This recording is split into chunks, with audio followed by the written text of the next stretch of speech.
ছি ছি ছি ছি ছি, এমন মাতাল জামাই বাড়িতে রাখে গ্রামটারে একবার নষ্ট করে লাইতেছে। ছি ছি ছি। কাকা কাকা পুকুর কই পুকুর পুকুরে কি চুবাইবা? সারবো পুকুরটা একটু দেন কাকা, ধরেন তো মানে কাকা কাকা আপনার কাছে আছে আছে হাই হাই, গ্রামে আর মান সম্মান থাকবো না। ছি ছি ছি। কি হইছে? কাকা আমার মেলা মাংস খালি পুকুরটা নাই কাকা, আমি সারমু কই কাকা, আপনার পকেটটা ছি ছি ছি ছি ছি, নষ্ট করে দিতেছে। বিষয়টা তো মালিক মেয়েরা জানানো দরকার। ওই না একটা কই বিয়া দিচ্ছে একটা মাতাল। হ্যাঁ কাকা, হ্যাঁ আপনি এটি কি করতেছেন? হ্যাঁ যান যান, আপনার মালিক মেয়ের কোন গা যান, আপনার চেয়ারম্যানটা চেক কর, আপনার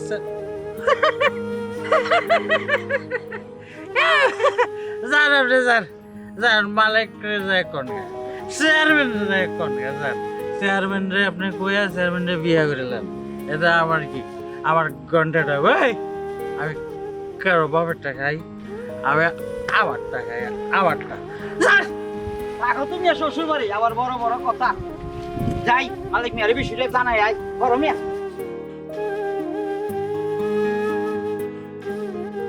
খালি খায় রয়েছে দেখে, নাইলে তোর মাইরা তোর ব্লাড গ্রুপ চেঞ্জ করে দেবে।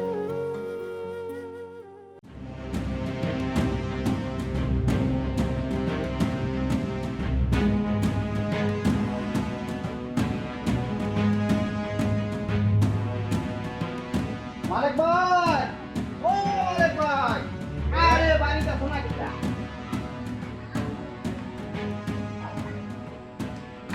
আরে রহিম যে, কি ব্যাপার? ভালো তো ভাই। হ্যাঁ তুমি বলো তো। আল্লাহ রাখছে। তুই রহিম ভাই কি মনে করিয়া? অবশ্যই আসার একটা কারণ আছে মালিক ভাই। বুঝলাম রহিম ভাই, কিন্তু কারো বাড়িতে তো কেউ কারণ ছাড়া যায় না, কারণটা কি? শোনো মালিক ভাই, আমি গ্রামের মাস্টার, আমার গ্রামে একটা মান সম্মান আছে। আপনার বোন জামাইয়ে যা আরম্ভ করছে তাতে গ্রামে মান সম্মান লইয়া থাকা যাব না। হ্যাঁ কি কও রহিম ভাই, আমার বোন জামাই কি করছে? কি করে নাই মিয়া, রঙিন পানি খাইয়া গ্রামে মাতলামি করে ঘুরাইতেছে, আবার জিগাও কি করছে।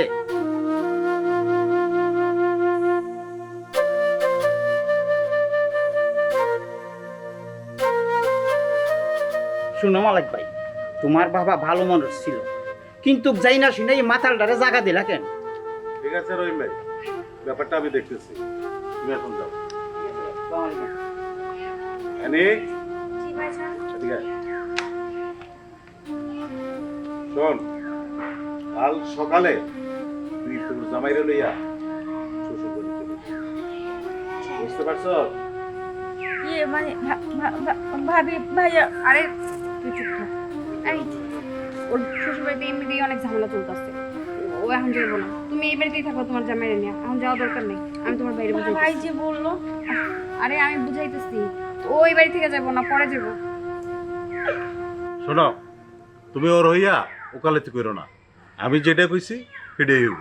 ধুর, তুমি এখন বললেই হইব নাকি? এখনো কই যাবো, এমনিতেই ও শ্বশুরবাড়িতে ঝামেলা চলতেছে ওর স্বামীরে নিয়ে, তুমি এগুলো বুঝবা না, আমি তোমার পরে বুঝাই দিতেছি। এই তুই ঘরে যেত, ঘরে যাও, আমি বুঝাইতেছি। দেখো তুমি এমন করবা না, ওরা কই যাবো এখন, ওর সমস্যা তুমি বুঝবা না, তোমার বোন না। হ্যাঁ আরে বুঝার চেষ্টা করো, ও থাকুক কিছুদিন, পরে পাঠায় দিব না, এখন যাওয়া দরকার নেই, ঠিক আছে?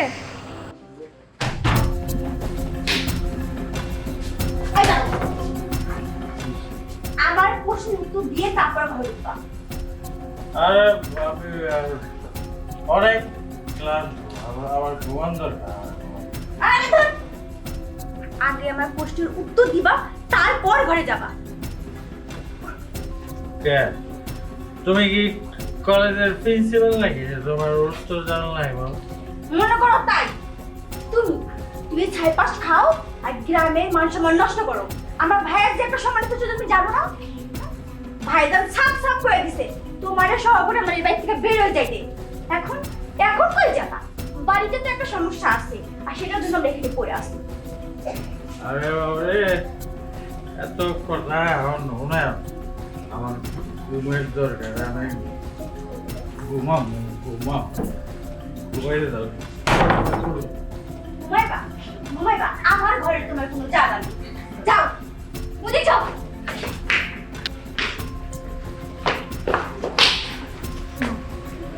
কোনো চিন্তা করো না, এই বাড়িতে থাকার ব্যবস্থা আমি করতাম, কারণ তোমার তো আমার লাগবেই। আরে কেউ দেখে আলো তো।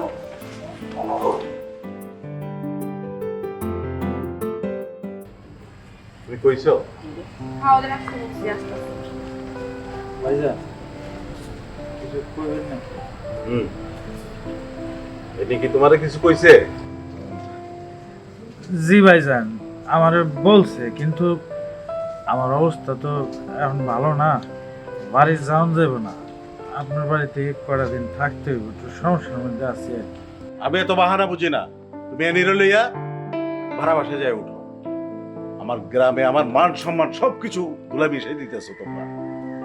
আমি যা কইছি কান দিয়ে শুনে রাখো। আরে তুমি কি কইতাছো? একটু আগে তোমার আমি কি বুঝাইলাম? হ্যাঁ, ওরা কই যাইবো? আর তুমি কইতাছো ভাড়া বাসায় থাকতে। ভাড়া বাসায় যদি থাকে তাহলে তোমার মান সম্মান থাকবো? তুমি ছাড়া কে আছে? আর নিজের ভাইয়ের বাড়ি থাকতে ওরা ভাড়া কে লিখে থাকবো? দেখো, আমি তোমারে বুঝায় কইছি, আবারও কইতাছি, ওরা এই বাড়ি থেকে তাড়ানোর দরকার নাই, ওরা এই জায়গায় থাকবে। ওরা আর এরকম কাজ করবো না। ভাইজান, ভাইজান আপনার পায়ে ধরে ভাইজান, এবারে থেকে আমার বাইর করে দিন না।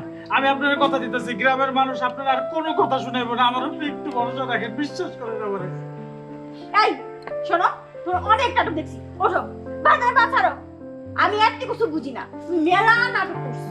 তুমি আমার এখন এই মুহূর্তে যেটা কিছু নিয়ে যাবা, দরকার হলে আজকেই ভাড়া করবা। তোমার আর এবারে থাকো। সবার সামনে আমি কানে ধরতেছি, আমার লাস্ট বারের মতো সুযোগ দেওয়া। আমার জন্য যদি ভাইজান কথা শুনে, এবার তুমি আমার জুতা দিয়ে বাইরে যাও। তোমার এই নাটক বহুত দেখছি। হ্যাঁ ছাড়ো। বউ, তুমি বুঝতেছো না বিষয়টা। আমার শেষ একটা সুযোগ দাও, আমি কথা দিতেছি আর জীবনে এরকম কিছু হবে না। আমি তো কইছি তুমি, আমি একটা সুযোগ দেব, আমি কই লয়ে যাবা তোমার ব্যাপার। চুপ, একদম চুপ। কই যাবি? কই যাবি? এই বাড়ি ঘুরছে এরা, রাস্তা রাস্তায় ঘুরবি জামাইরা নিয়া? ঘুরলে কি মান সম্মান থাকবো আমাগো? হ্যাঁ, কোথাও যাবি না, এই বাড়িতেই থাকবি। আমি তোমার তো কতবার বুঝাইলাম, তুমি একবার চিন্তা করে দেখো, ওরা যদি রাস্তা রাস্তায় ঘুরে তোমার মান সম্মান কিছু থাকবো? শেষবারের মতো করে মাফ করে দাও। ও ও ওর জামাই আর কিচ্ছু করবো না, করবো না, আমি কইতাছি। হ্যাঁ, মাফ করে দাও, মাফ করে দাও। ওরা কই যাইবো? তোমার তো ছোট বোন। ঠিক আছে, তুমি যখন এত করে কইতেছো, এটাই কিন্তু শেষ সুযোগ। এই বাড়িতে থাকো, কিন্তু সাবধান। ভাইজান অনেক অনেক ধন্যবাদ। হইছে বড় সব। চলো। আরে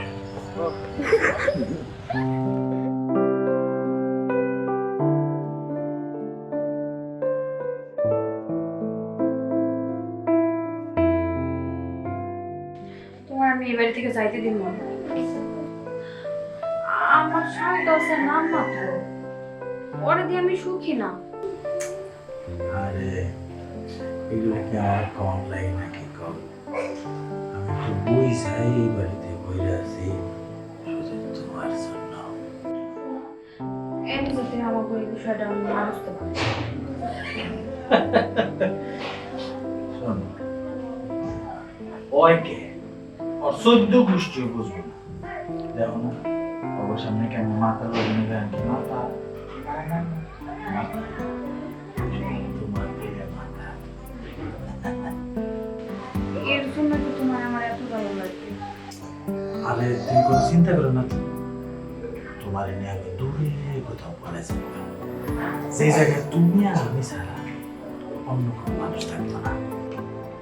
ওরে আমার দিশা না। আরে ছাড়ো তো, ছাড়ো। ছাড়ো কইতেছি, ছাড়ো। আমি আরে ছাড়তে কইছি না, ছাড়ো। কে কে ছাড়ো।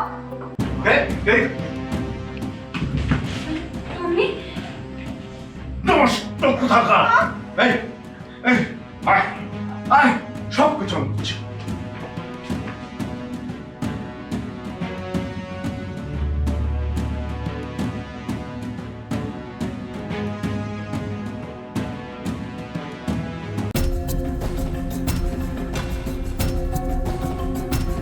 ও আরে এটা কি হয়ে গেল আমার ভাবি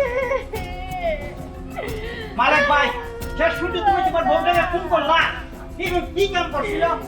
মাতালটা আমার ইজ্জতের উপরে হাত দিছিল।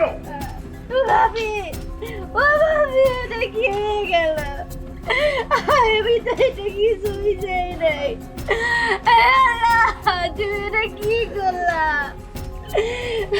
ভাবি ভাবি তুমি কথা কও। মালিক ভাই লাস্ট শুনতে তুমি বউটাকে ফোন করলা এমন কি কাম করছিল? তেমন কিছু না রহিম ভাই, মাতালটা আমার ইজ্জতের উপরে হাত দিছিল, তাই দুনিয়া থেকে সরাইয়া দিলাম। ও বোন, তোমার মাতাল জামাইটা হই। পালাই গেছে গা ভাই, মাতাল ডেড়ে সারা বাড়ি খুঁজেও পাই নাই। মাতাল বলবি না, তোর জামাই শুধু মাতালের অভিনয় করত, আর ওই মাতালের অভিনয়ের মধ্যে তোর ভাবিরে ফাঁসাইয়া দিছে। শোন, এই ঘটনায় তোর ভাবিও দায়ী, একটা পাপী নষ্টা। এইসব নষ্টার গো এই দুনিয়াতে বাঁচে থাকার কোনো অধিকার নাই, তাই আমি শেষ করে দিলাম।